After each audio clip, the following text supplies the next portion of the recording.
Okay, so it looks like it's going to be a very interesting month, Sagittarius. Now, what you're desiring, what your objective is, we have very interesting, the Three of Swords. So it looks like some of you are dealing here with an air sign, a Gemini, Aquarius, or a Libra.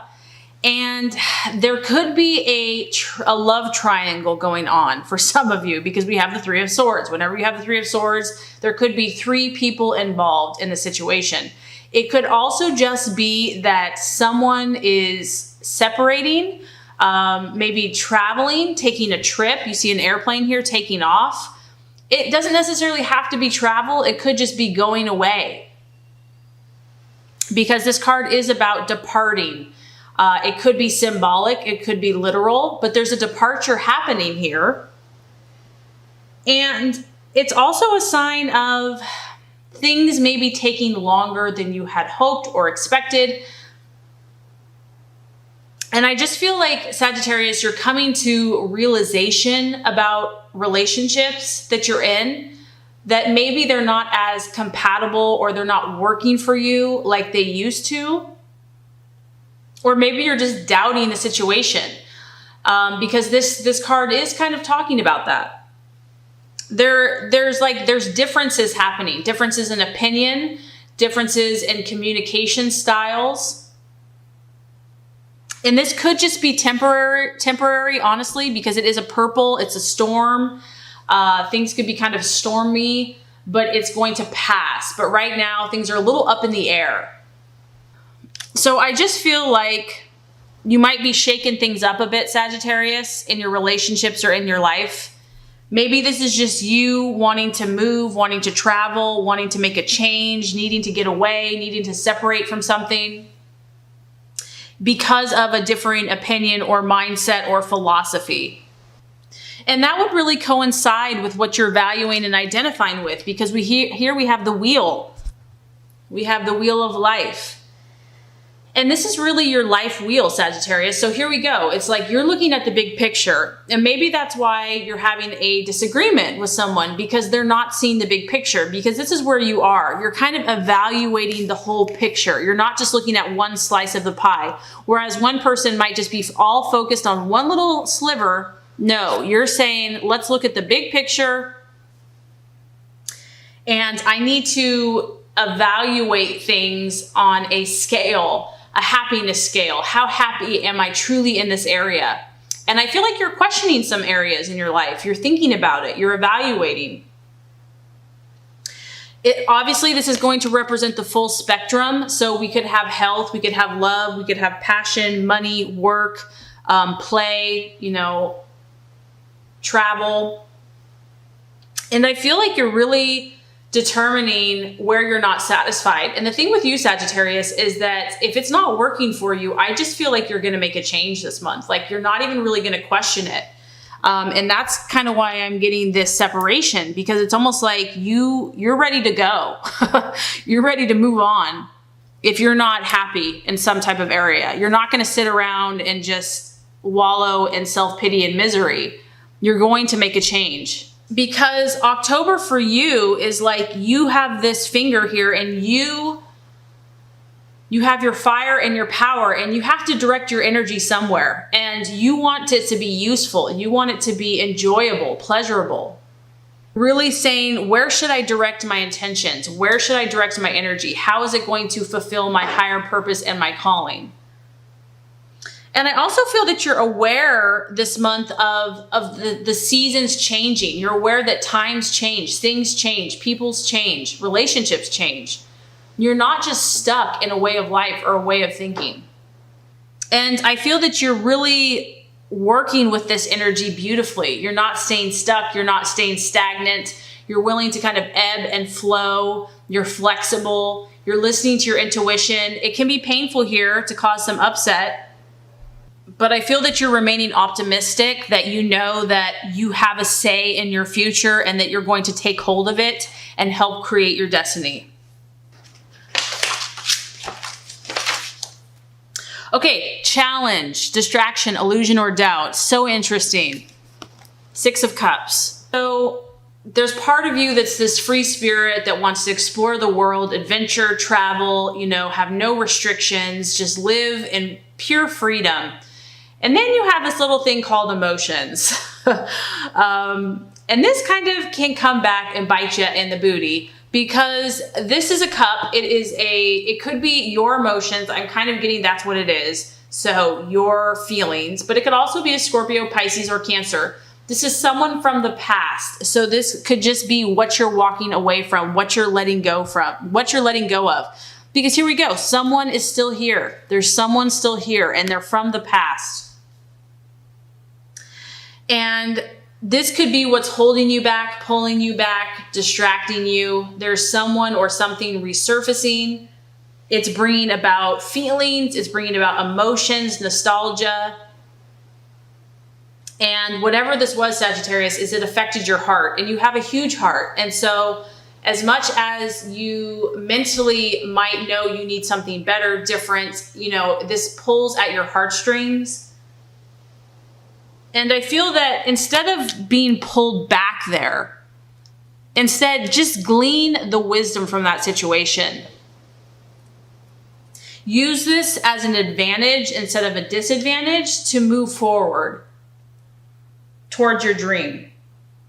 It's an opportunity for you to correct possibly a past error, or someone else could be returning to you to correct. And maybe there's some unresolved issues or business that has to be dealt with.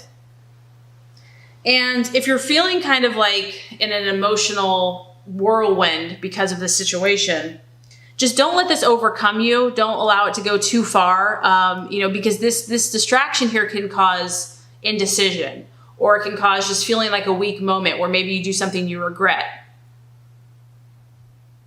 There's an energy here that wants to pull you back in your mind or your actions. And you're going to have to be strong, because this is a powerful thing. The Six of Cups here. It really pulls at that deep, idealistic, heart that just wants to have love and feel love. And so there's something powerful there that could be a distraction as you move forward. But this is crazy. I mean, your reading is really cool. The right attitude to have is the Ace of Wands. And so this is God in the universe saying, don't look back, Sagittarius. Like, if there's something that's trying to pull you back, there's a reason you probably left that situation behind, because there's a new horizon. There's a new beginning, and it's calling you. It's beckoning you. This is the beginning. You're stepping out. You're doing something new. You're doing something different. And I feel like it has so much hope and so much optimism and excitement. There's something beautiful waiting for you over there on the horizon. And it's just saying, come to me, come to me. This is your strong fire energy. So you could be collaborating with other Aries, another Sagittarius or Leo, or it could just be you really stepping out and saying, I believe, I know, I trust. I can, I am able, this is going to work. Because this is the card of new opportunities.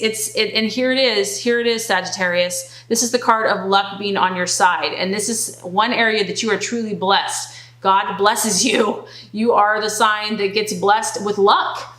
This is a lucky card, and there is an anticipation here. There's an excitement in the air. There's enthusiasm. And you really have the ingredients to make any of your dreams successful. So don't give up. Don't be held back by something that's not going to serve you. If it's going to serve you, okay. But if it's not, let it go. And can we emphasize this enough? The right attitude to have for yourself and others. Now we have the Ace of Cups. Two strong cards of beginnings and leadership. This time, it's about emotional harvest and bounty, as you can see, this cornucopia of goodies. And it's a cup. So this is your emotions. It's like, be positive. Be who you are in your optimistic and, expect positive outcomes. You believe in positive outcomes. You expect positive outcomes. You visualize and see the bounty before you've even received it. And this is just trusting that your affairs are going to go well. Your conversations are going to go well. Your interactions are going to go well. And a reminder to you that if your dream is linked to your emotions, it's that much more powerful, and it comes to fruition that much more quickly. So it's a beautiful reminder that you have a new beginning to charge this new beginning with positive emotions. And there's something, you know, there's a reason that you have left. There's a reason that you are departing. There's a reason that something did not work out or that there's division, because there's almost something better waiting for you. That's what I'm getting. It's like you're meant to have this new beginning and this emotional feast, abundance. So if you weren't happy and there's a reason that you left, there's something better waiting. So the realization or the outcome, we have the Two of Wands, and this is you. It's a fire energy. And the Two of Wands here is about a restlessness. So I do kind of feel like there's a battle going on with you. I know that you want to break free and do, like, follow your visions, follow your dreams, believe in, you know, all the idealistic things that you believe in. But there's, you know, we're human. And so things hold us back. We get stuck in a rut, or we get stuck in a pattern. We have to keep learning the same lessons over and over again, etc. And there's something here that's being held on to, because the Two of Wands is talking about something has to be faced. As you can see, this guy, there's this kind of creepy looking thing behind him. Something has to be faced in order for you to move forward. And it could be this thing from the past. I don't know what it is. It's probably going to be different for everyone, but it's a two. So we have a decision being made. And whatever this is it's going to require some effort for you. And there is huge potential, but if something is holding you back, you're going to have to take action. Like, you can't just talk about it. It has to actually happen. And this also has to happen immediately. So, you know, maybe you're making a lot of changes this month. You're you know, moving on. Things are kind of resurfacing. But I feel like there's going to be a process here where you're going to see the potential and then you're going to have to make a change. See the potential and then have to make a change. So this could be an ongoing journey, an ongoing process. And there's something here from the past. I keep getting the past, that like sadness or regrets or some unresolved issue is holding you back. And maybe that's what has to be dealt with. I don't know. So that's what I'm saying, that Sagittarius, this is a very interesting reading. It's highly contrasted. We have kind of sadness and separation and kind of conflict and disagreement contrasted with huge potential, huge new beginnings, taking the power and control in your own hands, being completely positive. So I feel like this month you're going to kind of experience kind of the highs and lows, but I know that it's moving you towards, you know, your higher purpose, your higher plan, your higher destiny. And I think it's going to be incredibly powerful and enlightening for you.